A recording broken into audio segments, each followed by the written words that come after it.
Cultiver sa santé mentale. Une présentation du Trait d'Union, groupe d'entraide pour personnes ayant des troubles de santé mentale.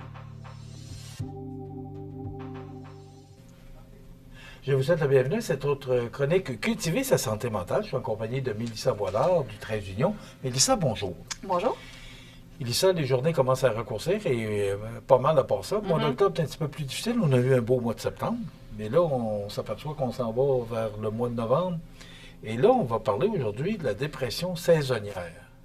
Ben oui, c'est ça. Ça va jusque-là? Oui, mais c'est un vrai diagnostic, la dépression saisonnière. Tu sais, des fois, on en parle un peu à la blague, qu'on se sent moins actif, qu'on se sent moins bien, qu'on manque de lumière. Mais pour certaines personnes, ça peut vraiment être problématique. Puis les symptômes s'apparentent vraiment à une dépression ordinaire. Ça a vraiment un nom, ça s'appelle le trouble affectif saisonnier. On voit beaucoup ça entre novembre et février, là. C'est ça, on rentre dans on manque ça s'explique beaucoup par la lumière, en fait. Puis il y a quelque chose de normal là-dedans, qu'on ait plus envie de dormir plus longtemps, de manger des repas plus copieux, plus chauds. C'est normal, c'est notre cycle circadien à un moment donné où on entre presque en hibernation, là. Tu sais, c'est ça, on est moins actif, puis tu sais, on arrive pas à la maison, il fait noir. Fait que c'est normal d'avoir moins envie de faire les choses le soir, là, alors que quand on finissait à 5 heures avant, on avait le temps de tondre la pelouse, de ramasser les carottes dans le jardin, d'aller prendre une marche. D'aller se percer dehors quand il fait beau. C'est ça. On rentre dans un cycle où on est moins actif, puis c'est normal. Par contre, pour certaines personnes, ça va être un petit peu plus problématique. Puis comme je disais, c'est un vrai diagnostic. Puis on parle de ça quand c'est récurrent, là. Pas juste une saison, une fois, là. C'est pas nécessairement un diagnostic à ce moment-là. Mais si c'est 2 années et plus, puis on parle quand même de signes de dépression, mais temporaires dans le temps, donc saisonniers. Puis là, on parle de la période de l'hiver ou de novembre à février, là, qui sont les mois. C'est reconnu pour être les mois les plus difficiles. Puis, tantôt, on parlait de prévention du suicide. C'est des mois qui sont pas faciles, puis les taux augmentent de détresse, d'hospitalisation aussi. Donc, clairement, pour nous tous, en tout cas, ça peut nous affecter à différents degrés. Fait que c'est quoi les symptômes? Bien, humeur plus triste, manque de plaisir, perte d'intérêt, motivation qui est moins là pour faire nos activités quotidiennes, là, nos extras, envie de dormir, prise de poids. C'est beaucoup ça qu'on voit là, chez les symptômes. Je suis un petit peu surpris parce que tu as parlé du mois de novembre au mois de février. Oui. Mais il y a le temps des fêtes à travers ça. Il me semble que tout le monde est de bonne humeur, puis on va venir le temps des fêtes, la neige, parce que, bon, c'est moins sombre quand il y a de la neige. J'aurais pas pensé, moi, oui, le mois de novembre, mais pas sur une aussi longue période. Bien, ça va différer, mais pour certaines personnes, puis si en plus tu as des troubles de santé mentale ou que tu as une dépression, ça se peut que dans des fêtes, tu ne vois pas ça nécessairement d'un bon œil. Peut-être que pour nous, c'est positif, mais pour certains, la période des fêtes, c'est difficile, c'est anxiogène, puis ça peut être problématique aussi. Fait que ça peut être un événement stresseur aussi. Fait que ça peut jouer dans... Pour ça peut être un facteur de protection, de dire, ben justement, j'arrive en décembre, puis là, je me repimpe un peu, j'ai des gens à voir, j'ai des cadeaux à faire, je m'en vais magasiner, puis j'aime ça avec plein de monde dans le centre d'achat. Pour certains, ça va être positif. Il y a des réunions de famille aussi. Oui, parce que le fait d'être réunis, de voir des gens, d'avoir un cercle autour de nous, bien ça, c'est des facteurs de protection. Ça, c'est bien. Quand on ne veut pas s'isoler, là, des fois, on peut avoir tendance à s'isoler quand on est dans dépression saisonnière, bien, il faut des fois se donner un petit coup de pied, puis de sortir, puis d'avoir un cercle qui est autour de nous, à qui on peut parler, avec qui on peut faire des sorties. C'est bon, là. Le changement d'heure. Oui. Est-ce que c'est vraiment... parce que là, on gagne 1 heure de sommeil. Ouais. Moi, ça me fait bien rire parce qu'on se couche plus tôt le soir. Fait que, pas sûr, moi, qu'on on se réadapte, là. On est mêlés quelques jours, là, puis on revient. Mais est-ce que c'est aussi... nocif est peut-être fort un peu, là, mais est-ce que c'est aussi difficile pour le corps humain que ça paraît l'être? Bien, j'aurais tendance à dire que oui, parce que c'est un changement. Le changement de routine, le changement, si on prenait une médication, il faut que... on est débalancé pendant un certain temps, ce changement-là. Mais si on le faisait pas, il arriverait quoi? Je le sais pas. Le changement de luminosité, parce que ce que les études vont démontrer au niveau de la dépression saisonnière, c'est qu'on peut passer par-dessus ça, notamment avec la luminothérapie. Si ce qui nous a amené là, c'est vraiment le manque de lumière, ben on peut aller s'acheter une petite lampe dans une pharmacie quelconque à Montmagny.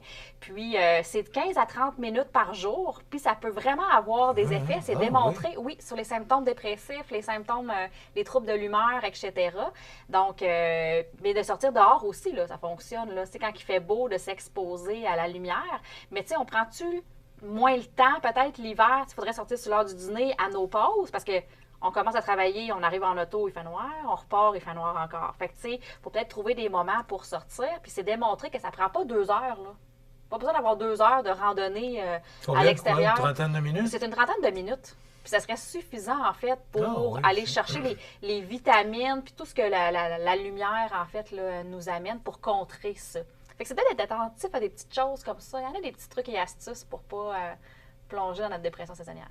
Donc, on fait quoi là, pour se munir, faire attention, puis... Oui. Parce que c'est vrai, moi le premier, là, moi le mois de novembre, je le trouve difficile, je l'avoue. Alors, les gens qui sont plus je cherche le bon mot, là, plus fragiles, alors c'est vrai que ça peut les affecter. Oui, absolument.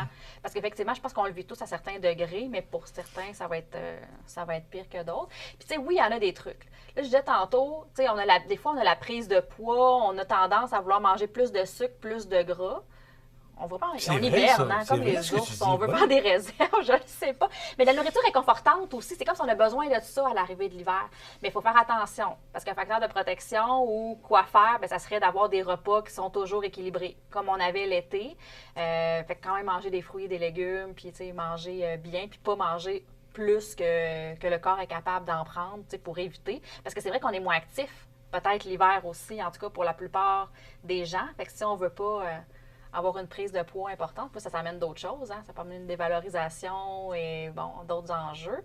Faire de l'exercice, ça nous tente peut-être moins. C'est peut-être plus difficile de se mettre en action l'hiver, mais c'est tout aussi important. Parce que c'est ça qui va nous maintenir.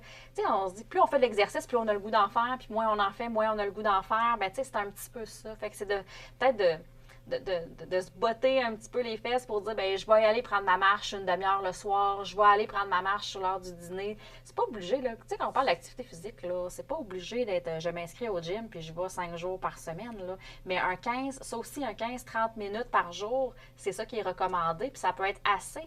L'exercice physique, on en a déjà parlé, oui, dans une ancienne chronique, j'en avais parlé. Tu sais, ça amène, au niveau de la sérotonine, ça amène plein de choses au niveau du cerveau. Ça a des conséquences sur notre cerveau puis notre physique pour de vrai. Fait que de s'activer comme ça, d'avoir un réseau, que j'en ai parlé tantôt, d'avoir un réseau autour de soi, de pouvoir parler, avoir mais pas juste un filet de sécurité, là, mais avoir vraiment un réseau autour de nous, qu'on peut aller souper avec des amis, aller au restaurant, sortir, bien, participer à des activités en ville, ce sont des facteurs aussi qui peuvent atténuer, disons. Comment on fait pour voir qu'on est sur le bord d'une dépression saisonnière? Il doit y avoir des signes avant-coureurs. Comment on peut déceler ça? Parce que personne n'est à l'abri de ça, c'est sûr que je comprends.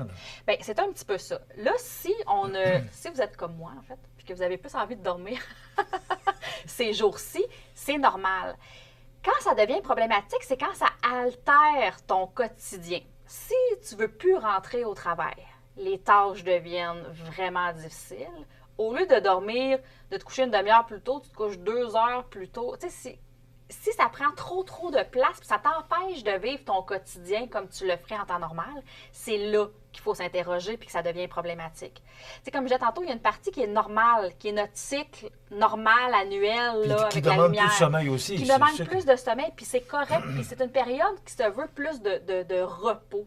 Tu sais, l'hiver, comparativement au printemps puis l'été, c'est normal, on ne panique pas avec ça, mais c'est ça. Si ça n'empêche de venir travailler, on ne sort plus voir nos amis, on ne veut plus faire nos activités qu'on faisait le reste de l'année ou l'hiver dernier, bien là, c'est là qu'il faut peut-être se mettre en action.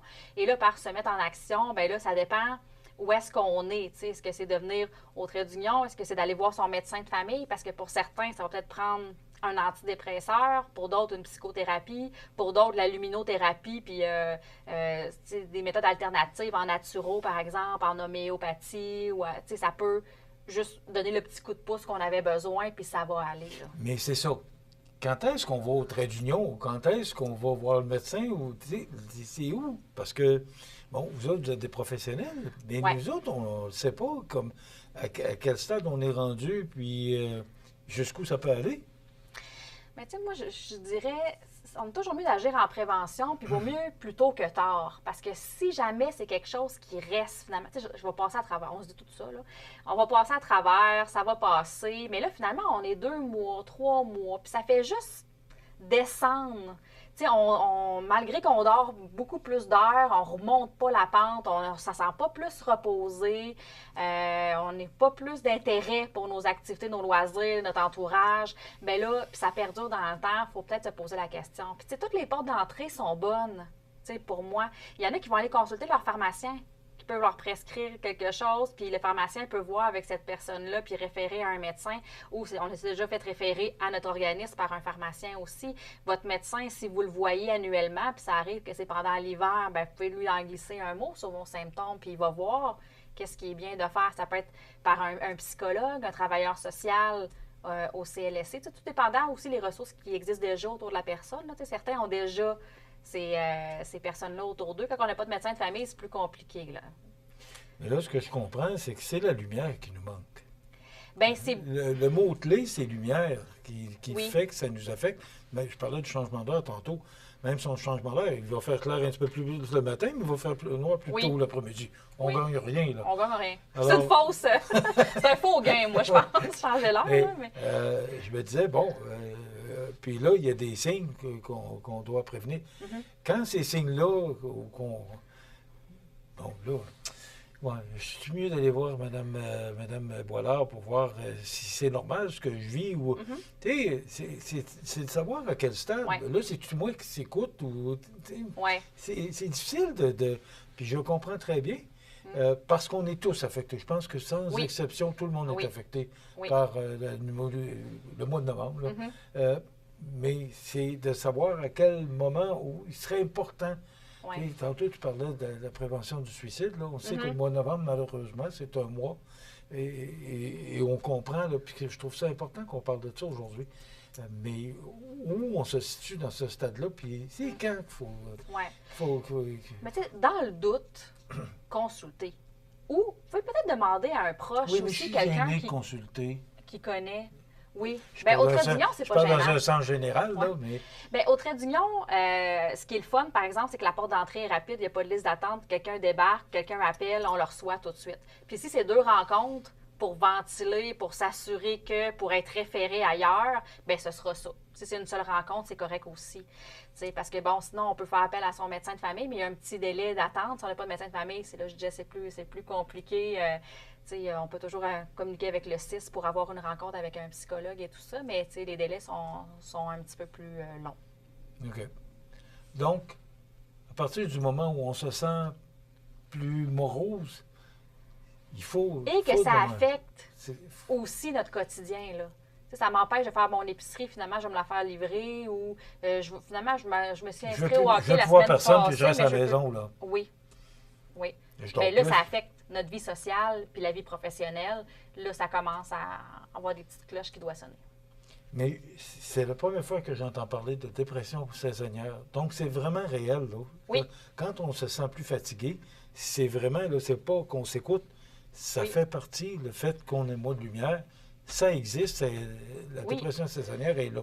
Tu sais, comme n'importe quel trouble de santé mentale, tant mieux si vous n'avez pas de diagnostic, puis c'est pas l'affaire la plus grave, mais ça reste que c'est quand même quelque chose que collectivement, on doit, et nous-mêmes, on doit se regarder aussi parce qu'on est tous un peu affectés. Il faut juste pas que ça aille jusqu'à une médication, un diagnostic idéalement. Fait qu'on prend les mesures avant, puis on est conscient quand même que on peut relaxer, c'est une période un peu plus calme, puis c'est correct aussi, là. Puis aussi, il faut regarder les autres, pas se regarder seulement nous. Mais Oui. si on voit des gens qu'on voit qui ont de la misère à passer cette période-là, de les aider aussi, puis peut-être Oui. de les amener chez vous. Oui, absolument. Puis, tu sais, les autres peuvent être un bon miroir aussi, tu sais, quand on dit, mais à quel moment je dois aller consulter, puis des fois, je ne le sais pas. Mais les proches, peut-être qu'ils peuvent vous donner des sons de cloche, ou vous pouvez leur demander aussi, là, trouves-tu que j'ai une humeur différente? Je me semble que je m'isole un petit peu plus. Ou, tu sais, si ça fait longtemps que vous avez quelqu'un que vous voyez toutes les semaines, puis là, vous ne voyez plus, puis qui vous appelle plus, puis qui ne retourne pas vos messages, ben il y a peut-être quelque chose, là.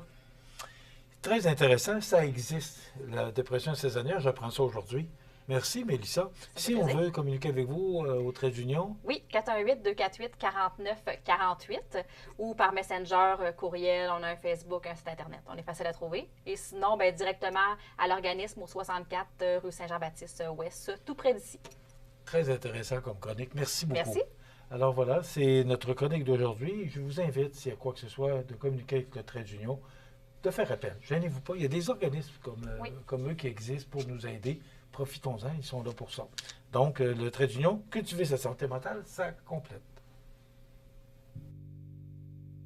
Cultiver sa santé mentale. Une présentation du trait d'union, groupe d'entraide pour personnes ayant des troubles de santé mentale.